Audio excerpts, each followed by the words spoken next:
68வது சுதந்திர தின கொண்டாட்டம் கொழும்பு காலிமுகத்திடலில். நாட்டினதும் பாதுகாப்பு படையினரும் கௌரவத்தை பாதுகாத்து சர்வதேச யோசனைகளுக்கு முகம் கொடுப்பதாக ஜனாதிபதி தெரிவிப்பு. காணாமல் போனோரை தேடி தருமாறு வலியுறுத்தி வடக்கு கிழக்கில் கவனஈர்ப்பு போராட்டம். தொடர்ந்து விரிவான செய்திகள். இலங்கையின் 68வது சுதந்திர தின கொண்டாட்டம் கொழும்பு காலிமுகத்திடலில் கோலாகலமாக இன்று நடைபெற்றது. ஜனாதிபதி மைத்ரிபால சிறிசேன தலைமையில் சுதந்திர தின நிகழ்வுகள் இடம்பெற்றன. A large group of distinguished guests including former President Chandrika Bandaranaike Kumaratunga, ministers, public representatives and diplomats attended the 6th State Independence Day celebrations.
හැටාට වසරකට වන නිදහසක් මේ දෙක අතරේ පුළුල් වෙනසක් තිබෙන බව මා විශ්වාස කරනවා. 1948ஆம் ஆண்டு எமது நாட்டு மக்கள் எதிர்பார்த்த சுதந்திரத்துக்கும் 68 வருடங்களின் பின்னர் இன்று நாம் எதிர்பார்க்கும் சுதந்திரத்துக்கும் இடையில் பாரிய வித்தியாசம் இருக்கிறது என்று நான் நம்புகின்றேன். 30ஆம் அல்லது 40ஆம் நூற்றாண்டுகளில் சமயம், இனம், கலாசாரம் என்ற வேறுபாடு இன்றி அனைவரும் ஒன்றிணைந்து மேற்கொண்ட போராட்டத்தில் கிடைத்த வெற்றியின் பின்னர் எமது நாட்டை கட்டியெழுப்பும் செயற்பாட்டினை நோக்கும் போது இன்று 68 வருடங்கள் கடந்துள்ளன. எமது நாட்டை ஆக்கிரமித்திருந்தவர்கள் எமது நாட்டில் விட்டுச் சென்ற பிரச்சனைகளை நாம் தீர்த்துள்ளோமா என்பதனை எமது மனச்சாட்சியிடம் கேட்க வேண்டும். இனங்களுக்கிடையில் ஒற்றுமை, நல்லிணக்கம் மற்றும் சகோதரத்துவத்தை ஏற்படுத்துவதற்கான செயற்பாடுகளை நாம் செய்திருந்தால் 80ஆம் ஆண்டுகளில் ஆரம்பத்தில் யுத்தம் ஏற்பட்டிருக்காது. அவ்வாறு உரிய முறையில் செயற்பட்டிருந்தால் 26 வருட கால மிலேச்ச பயங்கரவாத யுத்தத்தை எதிர்நோக்க வேண்டியிருக்காது என்பதில் எனக்கு நம்பிக்கை இருக்கின்றது.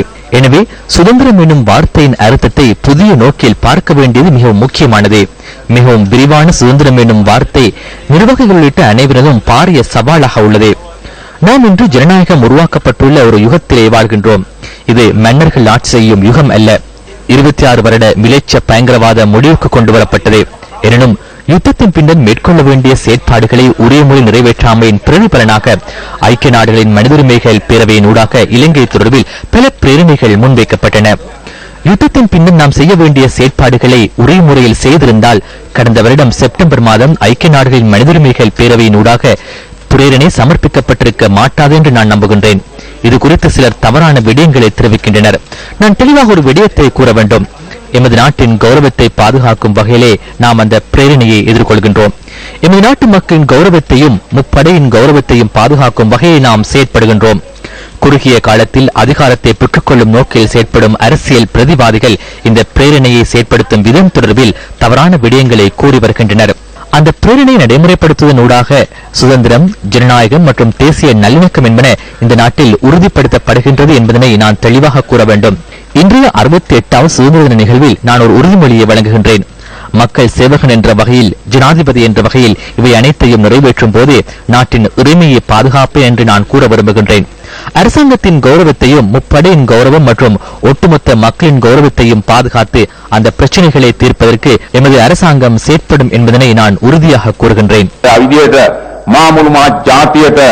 ප්‍රතිඥා දෙනවා මේ සියල්ල ඉටු කිරීමේදී රටේ ස්වාධීනත්වය ආරක්ෂා කරමින් භෞමික අඛණ්ඩතාවය ආරක්ෂා කරමින් රට තුළ ජාතික සංහිඳියා පිළිවෙත ශක්තිමත් කරන්නේ රජයේ ගෞරවය ත්‍රිවිධ හමුදාවල ගෞරවය මුළු මහත් ජනතාවගේ ගෞරවය ආරක්ෂා කරගෙන එම ප්‍රශ්න විසඳීමට අපි රජයක් විදිහට සාමූහිකත්වයෙන් මුහුණ දෙන බව විශේෂයෙන්ම සඳහන් කරන්නට ඕනේ.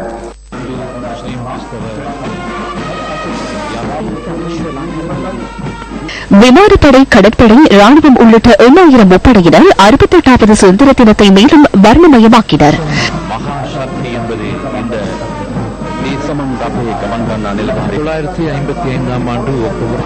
இலங்கை ராணுவத்தின் மற்றொரு படையணி இது மேக படையணி இතිहाසයේ ප්‍රථම මේ සුදීව වික්‍රමගේ බිහිවීම යටතේ තම රෙජිමෙන්තු පුරවාදන 80 මාර්තු 15 වන දින පාමින් ශ්‍රී ලංකා ද්වීපයේ ආරෝ ரெஜிமெண்ட் படைப்பிரிவை தான் ராணுவத்தில் ஒரு சிறப்பு பிரிவாகும். முப்படையினரின் அணிவகுப்பு மற்றும் பேண்ட் வாத்தியங்கள் முப்படையினரின் கௌரவத்தை வெளிப்படுத்தியது. අභිමානවත් ලෙස පෙළපාලට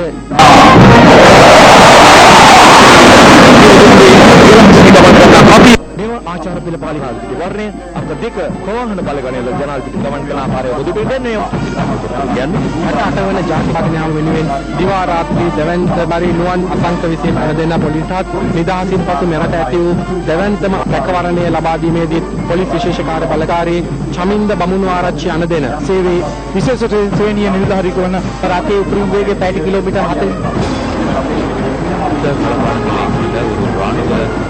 185 மில்லிமீட்டர் விட்டம் கொண்ட මෙවායෙන් තත්පර 18ක් 20ක් අතර කාලයකදී උණ්ඩ 40ක් එල්ල කළ හැකි பல்குழல் தாக்குதல் භාවිතා කරන ප්‍රදර්ශන රථයේ ගමන් කරන ලබන ලද බෝම්බ නිෂ්ක්‍රීය බලගණයට ඇත් සුනකින් ගමන් කරන රථය 200 மீட்டர் பாலங்கள் 100 மீட்டர் தூரம் கொண்ட பாலங்களை மிக குறுகிய நேரத்தில் දෙකක් ඒ සමග ගමන් කරන ලබනම දැන් ඔබ ඉදිරියෙන් ගමන් කරන්නේ ක්‍රියාන්විත මැදිරියක අඩංගු වන නවීන සංඥා උපකරණ රථය SR 500 DFC වර්ග වලට අයත් අධිසාර பிரிவு தாக்குதலுக்கு ஈடு கொடுக்கக்கூடிய ஆயுதப்படையணி ශ්‍රී නාවික හමුදාවේ විශේෂ අංශයක් වන කිමුතු අංශයේ නාවිකයින් සමන්ට ආවේනික වූ උපකරණ සහිතව ගණනාවලට නිශ්චිත සතුරු ලබා දෙන ඒ වගේම එල්ල කරන ප්‍රහාරයන්හි සාර්ථක භාවයන් නිරීක්ෂණය කරන සේඩ සීමරි කෝපුරම් ஒன்று இங்கே எடுத்துச் செல்லப்படுகின்றது. இதற்கு நிமிடம் ලැබෙනවා කතිරු ගුවන් යාන සඳහා යොදා ගන්නා බෝම්බ සහ මිසයිල් ප්‍රදර්ශනය කර ඇති ආකාරය.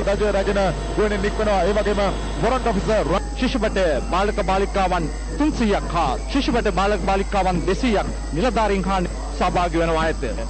1985 ශ්‍රී ලංකා පොලිස් ශිෂ්‍යබට බලකාය ඒකාබද්ධ කරමින් ජාතික ජාත්‍යන්තර තලයේ නියෝජනය කර සියලුම පැරෂුට් බටෙන් එක්ව ගරු ජනාධිපතිතුමන් වෙත ආචාර්ය පුද කරන්නට සූදානම් වන ආකාරය ශ්‍රී ලංකා ගුවන් හමුදාව එක්වයි එකවන්ද මේ ආචාර්ය සමාචාර පුද කරන්නේ ගරු ජනාධිපතිතුමන් වෙත තම සාර්ථක පින්වෙන් අතුරුව අප සම්බදනාටම ආඩම්බර විය හැකි. இதேவேளை இம்முறை சுதந்திர தின நிகழ்வில் தமிழ் மொழியிலும் தேசிய கீதம் இசைக்கப்பட்டவை குறிப்பிடத்தக்கது.